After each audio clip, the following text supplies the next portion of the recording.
Hello, আশা করি ভালো আছেন সবাই।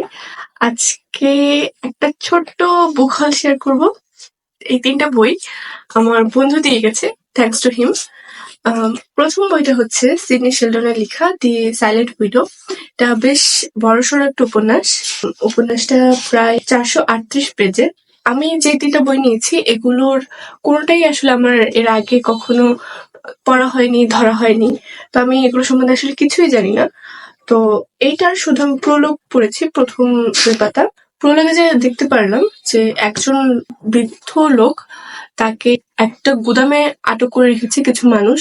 ঠিক কত সময় ধরে সে সেখানে বন্দি অবস্থায় আছে সেটা সে বলতে পারছে না, কারণ তার উপর প্রচন্ড শারীরিক নির্যাতন চলছে, যার কারণে তার সময়ের হিসাবটা নাই। তো লেখাটা এরকম ভাবে শুরু হয়, সে অনুভব করছে তার মাংস হাড় ভেদ করে ড্রিল চলে যাচ্ছে, তাকে ক্রুশবিদ্ধ করা হয় এবং আরো বহু রকমের অত্যাচারের মাধ্যমে সে শেষ পর্যন্ত মারা যায়। এটাই হচ্ছে উপন্যাসের শুরু, প্রলোগে ছিল। দেখা যাক সামনে কি হয়। এরপর আমার কাছে আছে হলো কাকাবাবু সমগ্র ১, সুনীল গঙ্গোপাধ্যায়ের।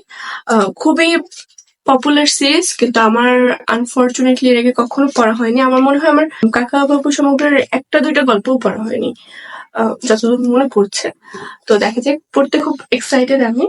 এরপর আরেকটা বই আছে যেটা আমার মনে হয় সবাই জানেন আমি বাদে, সেটা হচ্ছে 'রিচ ড্যাড পুর ড্যাড'। এটাও আমার হাতে কখনো আসেনি। তো এটা অনুবাদটা নিয়েছি। এটার অনুবাদ ২টা ছিল। এর মধ্যে আমি আমার বন্ধুকে বলেছি যে যেটার অনুবাদ তোমার কাছে পড়ে ভালো মনে হয়েছে সেটা দিবা।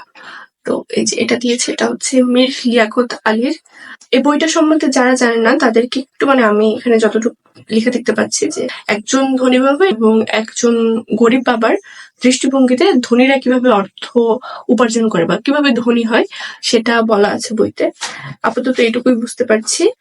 আর বইগুলো পড়া শেষ করে পড়ার মাঝখানে যদি কখনো মনে হয় যে প্রতিক্রিয়া জানানোর মতো কিছু আছে, তাহলে অবশ্যই শেয়ার করব। আর এই বইগুলো যদি আপনার পড়া থাকে তাহলে পড়ার সময় যদি কোনো আরকি সাজেশন বা পড়ার প্রতিক্রিয়া যদি জানাতে চান তো জানাতে পারেন। আর এই তো, হ্যাপি রিডিং।